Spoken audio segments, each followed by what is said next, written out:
Sir. Hello Jamdade, हा तिकडे काय परिस्थिती आहे? सर सुर्वेंना गोळी लागली आहे. सुर्वे. एक काम कर, पटकन ॲम्ब्युलन्स मध्ये टाका, हॉस्पिटलला हलवा.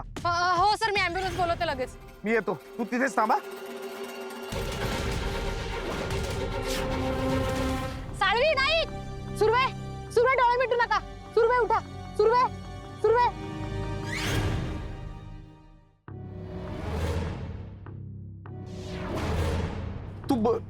तू इथे कशी? आणि तू कुठे? चौकशी सटकला तो. गाडीत आमच्यात हातापायी झाली. एका पॉइंटला त्याने मला लाथ मारली आणि बाहेर टाकून दिली. तू गाडीतून बाहेर पड, तू लागलं काही? माझं सोड, तिथे काय झालंय? हवालदार काय कॅज्युअलिटी, त्याला 2 गोळ्या घातल्या, त्याला हॉस्पिटलमध्ये हलवलंय. मला कळतच नाही अनुजा, हे काय चाललंय? 3 माणसं होती, 3ही माणसं मेली, हा 4था पळाला. सगळा प्लॅन फ्लॉप. काही करू शकलो नाही आपण.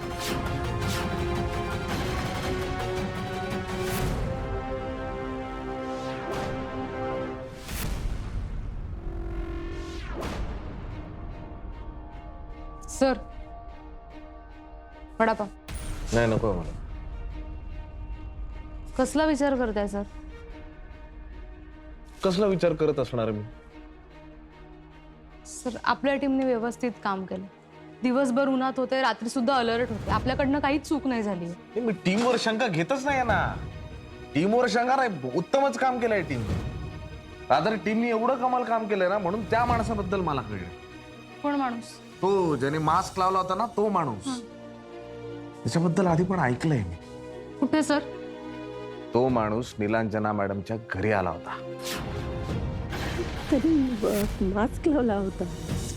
स्पायडरमॅनचं मास्क असतं, पूर्ण बंद चेहरा, डोळे पण दिसत नाही, काहीच दिसत नव्हतं. काही दिसलं नाही, फक्त काळा होता पूर्ण. म्हणजे हा मास्कवाला माणूस निलांजना मॅडमच्या घरी जाऊन त्यांच्यावरती पण अटॅक करतो आणि तोच वैजंती मॅडमवरती पण अटॅक करतोय. विषय असा आहे. आणि त्यामुळे मला असं वाटतंय ना की निलांजना मॅडम जे म्हणतायत ते खरं आहे. मास्कवाला माणूस आहे. जो माणूस तो मास्क लावतो आणि स्वतःची आयडेंटिटी लपवतो, तो माणूस हयात आहे. आता नीट बघ. मास्कवाला माणूस निलांजना मॅडमच्या पण घरी आला. मास्कवाल्या माणसानीच वैजयंती मॅडमवर पण अटॅक केला.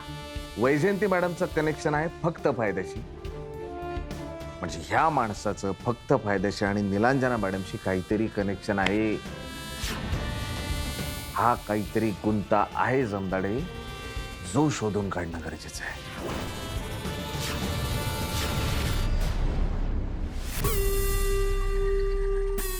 तू काय केलंयस? काय विचार काय होता? अहो साहेब, ती चौगुली आहे ना, म्हणजे तिचा पत्ता लागला ना, मग थांबायचं कशाला? मला विचारलं होतंस? तुम्ही नव्हता ना साहेब. नव्हतो इथे म्हणजे? इथे नव्हतो म्हणजे कुठे होतो? काय एलॉन मस्क बरोबर मंगळावर गेलो होतो, चंद्रावर गेलो होतो, पृथ्वीवरच होतो ना, जिवंत होतो ना.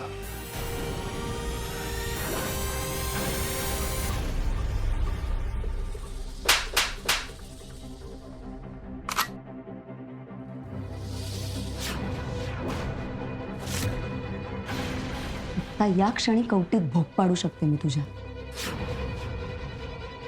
मेंदूचं डायरेक्ट उपीट बाहेर काढीन, कळलं ना?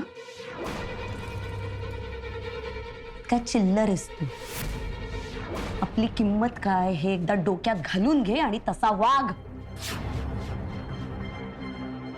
मी सांगितलं होतं वैजयंती चौगुले सेफ हाऊस मध्ये असताना तिला मारायचं नाही, सांगितलं होतं ना? ती जेव्हा कोर्टात जायला निघेल तेव्हा तिला रस्त्यात गाठायची आणि तिथेच उडवायची. का सांगितलं होतं? मला शक्य नाहीये तिला मारणं. अत्यंत फालतूबाई आहे ती. मुंगीला चिरडावं तसं मारून टाकीन मी तिला. पण मी तसं करत नाहीये, कारण भोसले तिचं लोकेशन फक्त मला सांगतो. वैजयंती चौगुले सेफ हाऊस मध्ये मेली तर त्याचा अर्थ असा होतो की तिचं लोकेशन लीक झालं आणि ते मी लीक केलं हे न कळायला भोसले म्हणजे काय विक्रम नाहीये ना. अक्कल आहे त्याला.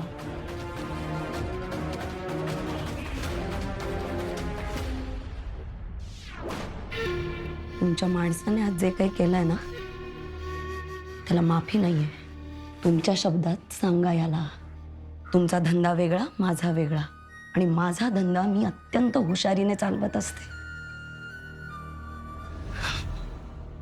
तुम्ही मुख्यमंत्री होणार राज्याचे, म्हणून मी तुम्हाला मदत करायला तयार झाले ना. दोघांचाही फायदा होईल. तुमचा खूप फायदा झालाय. आर्यन साटम किडनॅपिंग पासून मर्डर पर्यंत कुठलीही गोष्ट माझ्या मदतीशिवाय शक्य नव्हती. हे आयुष्यभर लक्षात ठेवा. तुम्ही किंवा तुमच्या माणसामुळे मला काहीही प्रॉब्लेम झाला तर मी तुम्हाला सोडणार नाही.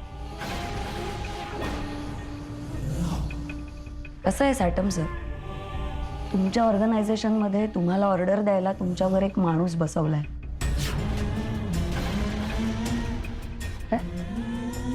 रेफरी.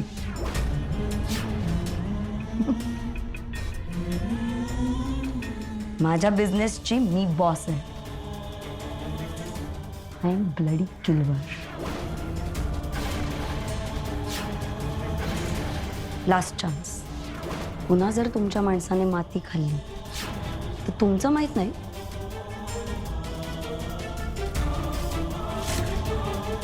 मी नक्की ठोकेन याला.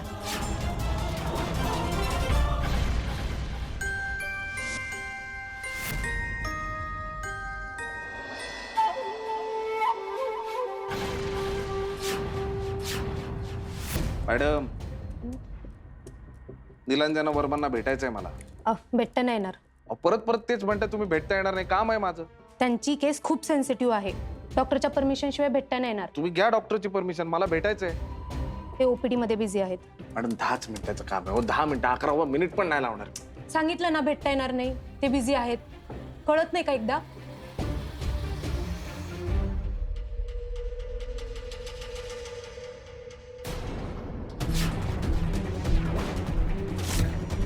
आयडी शोधत होतो. Inspector Vijay Bhosale, Bhoiwadi police station. Room number 7.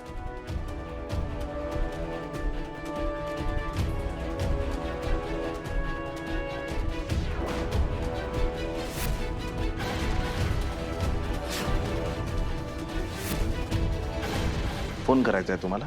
नाही साहेब, नाही, करून घ्या. नाही. मॅडम, तुम्ही पोलिसांना मदत करताय. पोलिसांना मदत करणं चांगलं असतं की नाही? करणार का मग तुम्ही फोन? नका करू. जय महाराष्ट्र. जय महाराष्ट्र. जय महाराष्ट्र. जय महाराष्ट्र.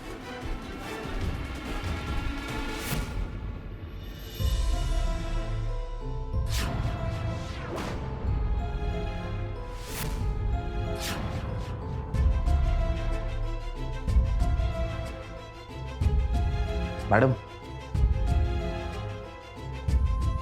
निलंजना मॅडम, मला जरा बोलायचं आहे. माझ्याकडे परमिशन आहे. तू जरा बाहेर थांबाल का प्लीज? थँक्यू.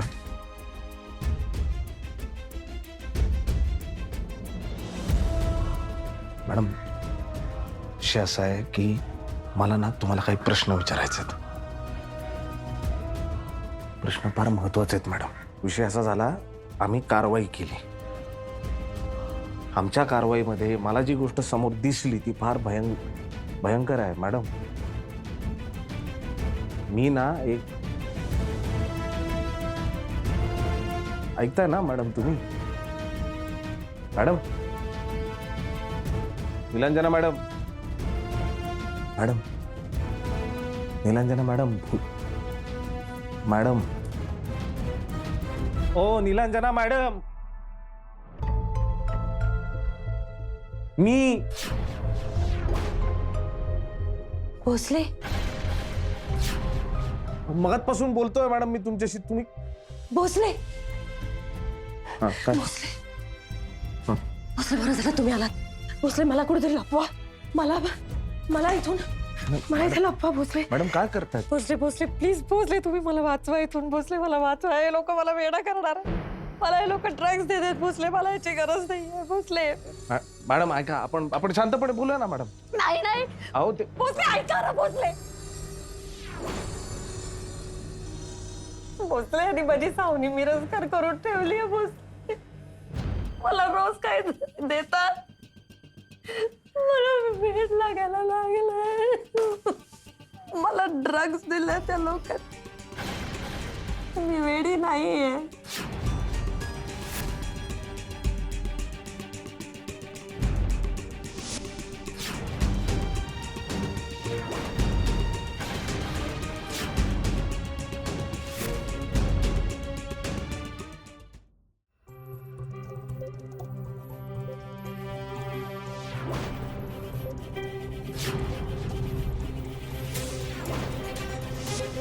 पोटात काही अन्न आहे का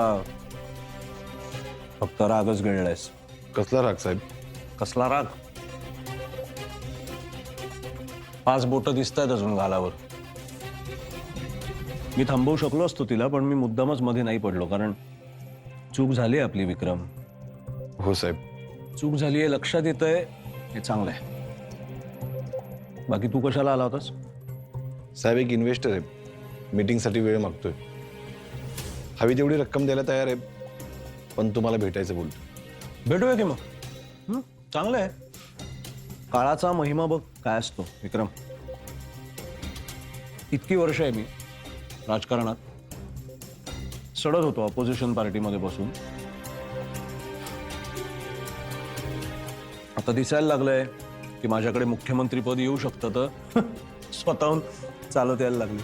भेटूया आता. आपण अशा मीटिंग्स करूया, इतरांना काही वेळ वाट बघू दे आता. भेटूया. ठीक आहे साहेब.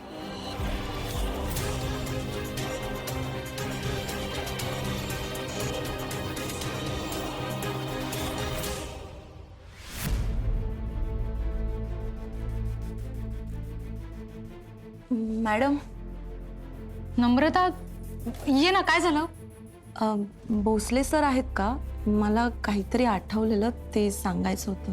नाही, सर बाहेर गेलेत, पण तू माझ्याशी बोलू शकतेस इफ यू डोंट माइंड. नाही, मी निघते लगेच.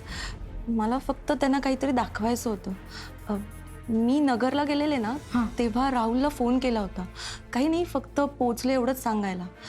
तेव्हा तो माझगावला चाललेला सातवडेकरांना भेटायला. हो. त्यानंतर 1 तासाने मला त्याने एक व्हॉइस नोट पाठवली होती, पण नंतर त्याने ते डिलीट केली. ही बघा.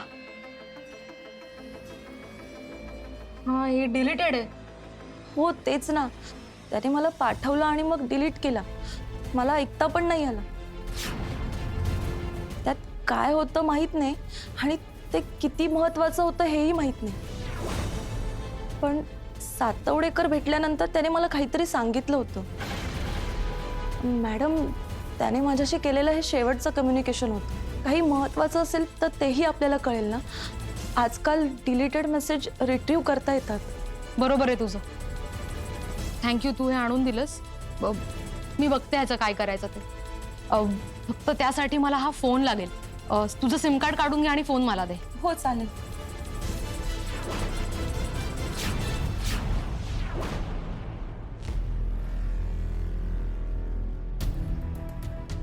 असतात.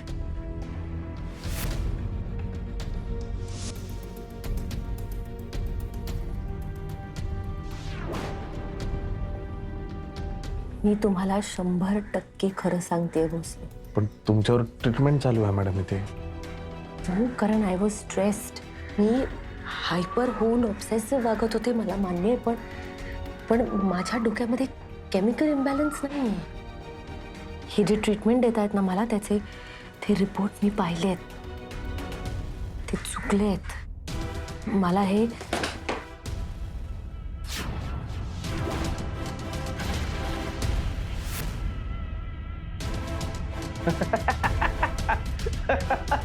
काय नाही, त्यांनी जोक सांगितला, त्यांना सगळ्यांसमोर हसायला आवडत नाही म्हणून. काय झालं मॅडम, बोला ना. सर, तुम्हाला चाय नाही नाही, काय नको मला, काय नको. Thank you thank you thank you.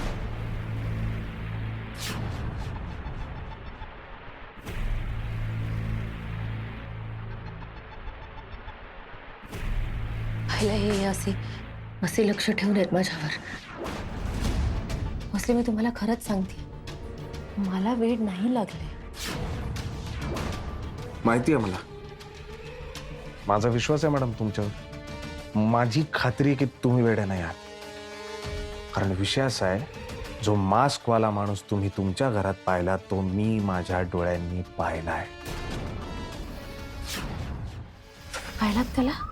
त्या माणसाला मी फक्त पाहिलं नाही, मी त्याला धरलंय. तो सटकला माझ्या हातून, पण त्याला बघितल्या क्षणी माझ्या डोक्यात तुम्ही जे सांगितलं ते आलं. मास्कवाला माणूस आहे मॅडम. तुम्ही पाहिले ना त्याला? 100%. तुम्ही पाहिलंय ना? हो. म्हणजे मला भास होतच नाही.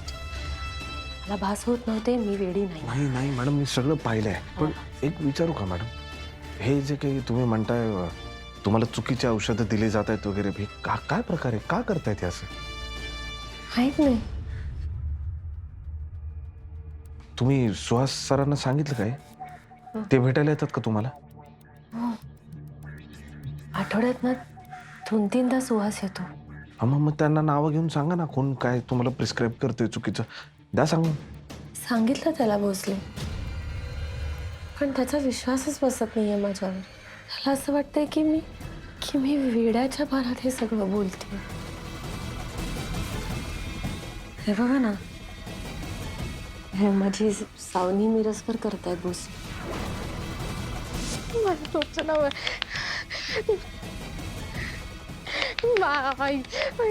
द्या ना.